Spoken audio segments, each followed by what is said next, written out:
যারা সময় অপচয় করে, সময় আল্লাহ তাআলার অসংখ্য নিয়ামতের মধ্যে মূল্যবান ও গুরুত্বপূর্ণ নিয়ামত হলো সময়। যতগুলো আল্লাহ তাআলার নিয়ামত আছে সবচেয়ে গুরুত্বপূর্ণ হচ্ছে সময়, টাইম।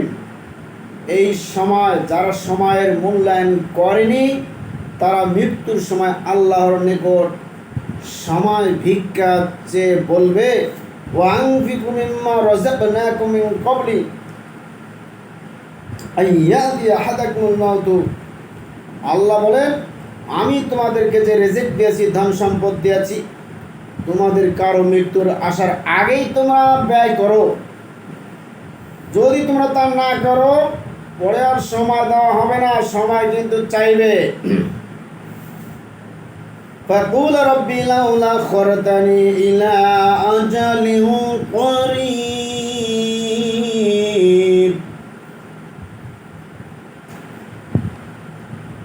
وأنفقوا مما رزقناكم من قبل أن يأتي أحدكم الموت فيقول رب لولا أخرتني إلى أجل قريب فصدق وأكن من الصالحين।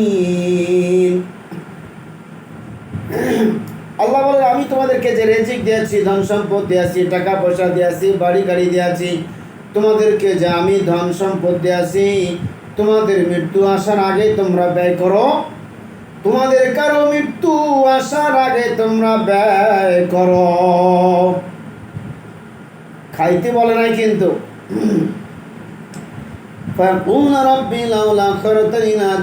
করে যদি তুমি তা না করো তাহলে যখন তোমার মৃত্যুর সময় এসে যাবে ঠিক ওই সময় তুমি বলতে বাধ্য হবে যে আল্লাহ আমাকে আর কিছুদিন সময় দিন। সময় দিয়ে কি করবে? আল্লাহ বলবেন, বান্দা তুমি সময় দিয়ে কি করবে? তখন বান্দা বলবে, ফাসাদদাকা ওয়া আকুম মিনাস সালিহিন, আমি অধিক সাদাকা করব, অধিক আমি সৎ কাজ করব, আমি অধিক সৎকর্মশীল হব, এই কথা বলবে। ওই সময় কি আর সেই কথার মূল্য থাকবে? এই জন্য সময়টা আপনাকে যে দেওয়া হয়েছে 50 বছর বয়স, এই 50 বছরের মধ্যে আপনার হায়াত 50 বছর, 100 বছর আপনার হায়াত, 100 বছরের মধ্যে আপনি কি করেছেন? সূরা মুনাফিকুন 10 নম্বর আয়াত। কোরআন হাদিসের বিভিন্ন স্থানে সময়ের গুরুত্ব নিয়ে অনেক আলোচনা করা হয়েছে। এমনকি সময়ের গুরুত্ব বোঝানোর জন্য আল্লাহ স্বতন্ত্র সূরা নাজিল করেছেন। যারাই পৃথিবীতে সময়ের মূল্যায়ন ও সৎ ব্যবহার করতে পেরেছে তারা ইহকাল ও পরকাল সফল ব্যক্তি হিসেবে বিবেচিত হবে। ইহকাল ও পরকালে তারা সাকসেসফুল হবে। আল্লাহ সময়ের গুরুত্ব বোঝানোর জন্য কোরআনের বিভিন্ন স্থানে সময়ের কসম করে বলেছেন, ওয়াল আসরি ইন্নাল ইনসানা লাফি খুসর। আসরের কসম, সময়ের কসম, কালের কসম, যুগের কসম। ইন্নাল ইনসানা লাফি খুসর, নিশ্চয় সমস্ত মানুষ ধ্বংসের মধ্যে, ক্ষতিগ্রস্তের মধ্যে। কিন্তু তারা ধ্বংস হবে না ইল্লাল্লাযিনা আমানু, যারা ঈমান এনেছে, ওয়া আমিলুস সালিহাত, সৎ কাজ করে, ওয়াতাওয়াসাউ বিল হক, হকের দাওয়াত দেয়। হক কথা বললে তো এখন জেলে যাইতে হয়। হকের দাওয়াত দেয়, ওয়াতাওয়াসাউ বিস সবর, এবং ধৈর্যের দাওয়াত দেয়। সূরা আসর আমরা সবাই জানি। রাসূল সাল্লাল্লাহু আলাইহি সাল্লাম এই শপথ রাত্রির যখন তা আচ্ছন্ন করে, শপথ দিনের যখন তা আলোকিত হয়, সূরা লাইল 1 হইতে 2 নম্বর আয়াত এখানে শপথ করেছেন, সময়ের কসম খেয়েছেন। আমরা হাদিসের মাধ্যমে জেনে নেই। আন ইবনে আব্বাস রাদিয়াল্লাহু তাআলা আনহু قال رسول الله صلى الله عليه وسلم نعمتان مغبون فيهما كثير من الناس الصحة والفراغ। আব্দুল্লাহ ইবনে আব্বাস রাদিয়াল্লাহু তাআলা হতে বর্ণিত, তিনি বলেন রাসূল সাল্লাল্লাহু আলাইহি ওয়াসাল্লাম বলেছেন, দুটি নিয়ামত হয়েছে, দুটি নিয়ামত রয়েছে যা সম্পর্কে অধিকাংশ মানুষের অসচেতন। দুইটা নিয়ামত রয়েছে, এই নিয়ামত দুটি সম্পর্কে মানুষের অসচেতন, এই সম্পর্কে তারা ধারণায় রাখে না। নাম্বার 1 সুস্থতা, নাম্বার 2 অবসর সময়। সুস্থতার সময়, আপনি যখন সুস্থ ছিলেন এই সময়টা, আর যখন আপনি অবসর হয়েছেন সকল কাজকর্ম সেরে এই সময়টা, এই অবসর সময় আপনি কী করেছেন? খারাপ কাজ করেছেন নাকি ভালো করেছেন, নাকি মদ খেয়েছেন, নাকি গাঁজা খেয়েছেন, নাকি আল্লাহর জিকির করেছেন, নাকি কোরআন তেলাওয়াত করেছেন? আপনার এই সুস্থতার সময়টা, এই সুস্থ থাকা অবস্থায় আপনি কি খারাপ কাজ করেছেন? অবসর সময়টা আপনি কী করেছেন? সহিহ বুখারী ৬,৪৫২ নম্বর হাদিস, তিরমিজি ২,৩০৪, মিশকাত ৫,১৫৫ নম্বর হাদিস। আর আমর বিন মাইমুন লিআদি قال قال رسول الله صلى الله عليه وسلم, আমর ইবনে মাইমুন আল আউদি রাদিয়াল্লাহু তাআলা থেকে বর্ণিত, তিনি বলেন রাসূল সাল্লাল্লাহু আলাইহি ওয়াসাল্লাম বলেছেন,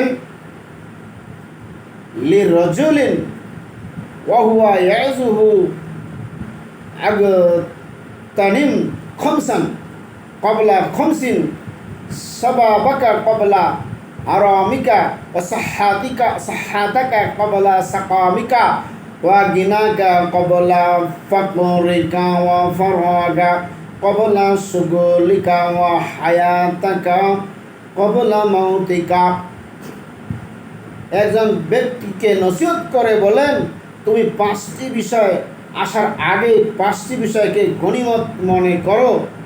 যুদ্ধক্ষেত্রে যে গনিমতের মাল সবাই নিয়ে যায়, লুটপাট করে, সেরকম গনিমতের মনের মতো তুমি লুটপাট করে নাও 5টি জিনিস আসার আগে। তোমার বার্ধক্য আসার আগেই যৌবনকে তুমি ধরিয়ে রাখো, যৌবনের তুমি সদ্ব্যবহার করো, যেখানে সেখানে যৌবনের খরচ করো না। 2 নম্বর, তোমার অসুস্থতার আগেই তুমি সুস্থতাকে প্রাধান্য দাও। তোমার দরিদ্রতা আসার আগেই তুমি সচ্ছলতাকে প্রাধান্য দাও।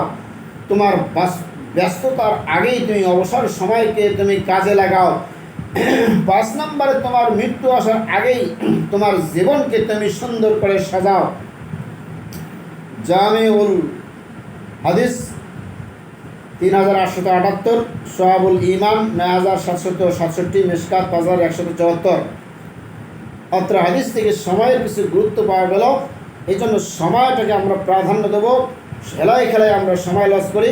20 বছর 50 বছর বয়স না হওয়া পর্যন্ত, বুড়িরা না হওয়া পর্যন্ত নামাজ পড়তে চাই না, সালাত আদায় করতে চাই না, ভালো কাজ করতে চাই না, মসজিদে যাইতে চাই না, নামাজ পড়তে চাই না, দান করতে চাই না, সাদকা করতে চাই না। যখন অসাল হয়ে যায়, বৃদ্ধ হয়ে যায়, একবারে অসুখ হয়ে গেছে আর মারা যাব, ঠিক ওই সময় এসে আমরা ভালো কাজ করতে চাই।